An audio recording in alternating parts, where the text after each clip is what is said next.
Welcome back to Today. And Aussie motorists are getting well-deserved relief this Easter long weekend, with petrol prices set to fall even further after state premiers agreed to give back the GST windfall on fuel.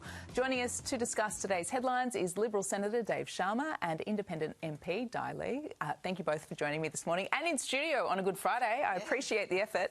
Dave, I'll start with you. This could save motorists up to 32 cents a litre. I mean, you've got to give it to the government. They've done something right here. Yeah, so look, the fuel excise levy cut will save 26 cents, the GST cut will save 6 cents. This is something that we in the opposition were calling for. I think it's good, it's temporary relief.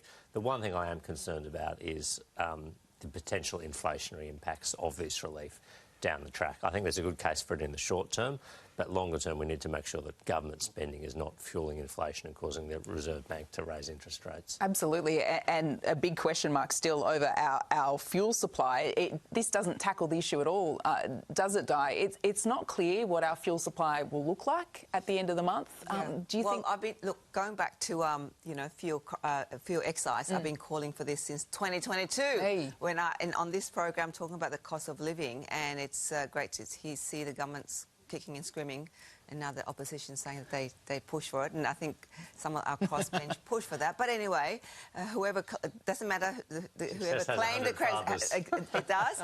But I think the community will benefit. But I know that there's still people struggling. They said that the 26 cents or 32 cents now with the GST is not going to really make such a huge dent in their overall budget at home, because obviously we've seen the increase in food, groceries, rent, insurance costs.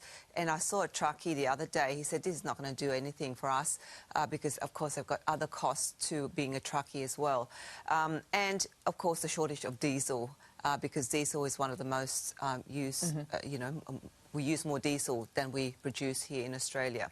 And the fertiliser, how do we guarantee fertiliser and diesel for farmers?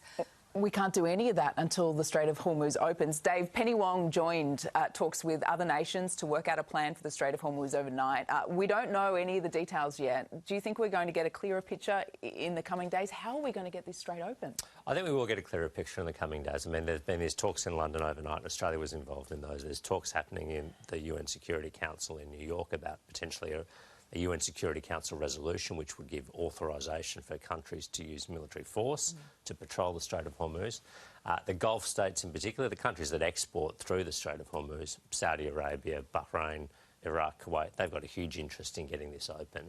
And I think once we see hostilities begin to wind down, which the US President gave an indication of in his speech last night, over the next 2 to 3 weeks. I put a big question mark on that, Dave. Well, look, I think America has their own interest in winding back this operation pretty soon, and I think that will give space for the diplomacy to work to get this strait reopened. So, look, I'm on the more optimistic side there that we will see this resolved in the next 3 to 4 weeks. Look, I hope you're right, Dave, but I'm not sure I agree. I did want to get some comments from you, Dave, about some breaking news. We've just heard that Australia is being slugged a 100% tariff on pharmaceuticals in a fresh blow delivered by Donald Trump this morning. That's pretty grim. If it's true, yes. Look, I haven't seen the. I've seen the reports, but I haven't. I couldn't find it. Then, if so, yes, it's pretty grim, and it's something we should certainly argue very strongly against. I mean. We have a free trade agreement with the United States. We've made a number of trade concessions to them, including with respect to US beef, to make sure we avoided the worst of tariffs on other products. If this has been imposed unilaterally, we should be out there arguing very strongly against this move. Look, it's just so concerning. We're beholden to Donald Trump, and Donald Trump appears to be negotiating with himself and only himself at the moment.